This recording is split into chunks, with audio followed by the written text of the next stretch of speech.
MPIs or MPVIs, whichever term we want to use, that has been a tool that has impacted this business dramatically, okay? It's been a real positive in the business, but it's also been an opportunity for a lot of stores to run customers off, okay?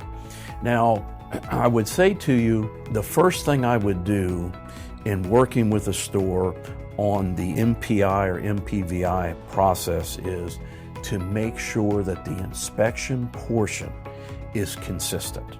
So my recommendation would be, first of all, have the technicians trained to a process of inspection.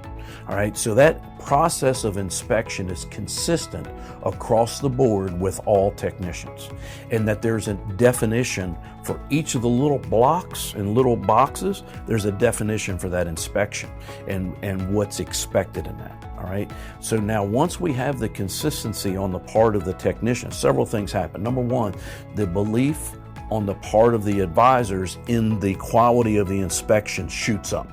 Now they're able to go out there and have the confidence in what they're recommending that the car actually needs that.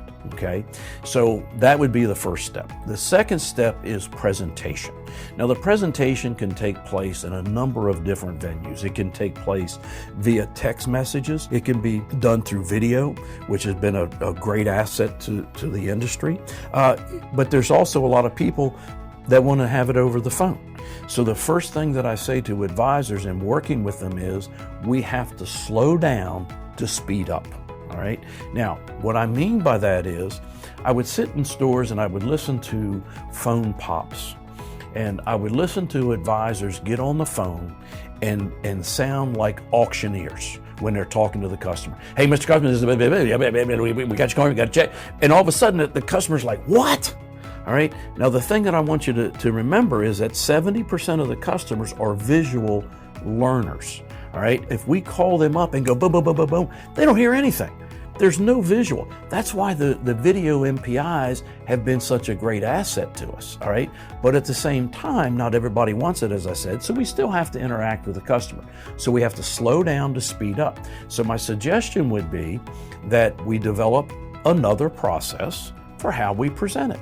There's a process for the technicians on the videos of how to put together a video, how to sell it. Now, I want to make sure that we understand when we go into stores, the term selling, the activity of selling, varies quite a bit. All right. So the first thing we have to do is define in the service department what is selling. All right. So once we get that, all right, now we can take and have that as our stepping stone on how to train the advisors to sell. Okay.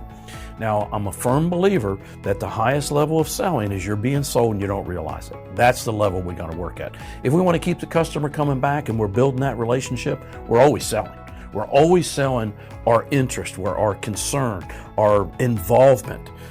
We're selling how hard we're listening to them and the value that we're putting to what they have to say. All right. This all incorporates into the ASR, selling or additional service request, or multi-points. All right. Now, when we do the presentation, we don't want to sound like the auctioneer. We want to slow this thing way down and let them know we've had the opportunity to complete the inspection on your car. Is this a good time? We always have to ask for consideration. We don't just run in there and start pounding away. And how many times have we been on the phone and somebody's called us and they start into their sales presentation and it's not a good time? So the first basic of good phone skills is ask consideration. So we're going to ask for consideration, number one. Number two, we're going to review what they came in for, the diagnosed items. And we're going to go through and talk to them. We're going to slow it way down. We're going to anticipate the questions that they may have ahead of time. And this is what we train the advisors on, is anticipating what questions would be asked. And ask advisors, if your check engine light was on and you saw it was a map sensor, what questions do you anticipate from the customer? Let's go ahead and answer them in the presentation before it even comes up. Once we do that, and we get the approval for the motivator or the prime item that brought the customer in, we want to talk about the additional items that we found as a result of the MPI. And we ask them, Mr. Customer, as we discussed this morning, when you dropped it off, we were going to complete this inspection for you. Would you like to go over the results of that inspection? We don't want to go for the jugular right here and just go. We got to talk to them a little bit. Hey, your car's in great shape. There's only 2 things that our master technician is recommending that I call to your attention. Would you like me to bring it to you? But you see, what we're doing is it's not we're going in there and starting pounding them. We're very slowly talking to them, educating them, selling the fact that this was a good decision on their part to come to us.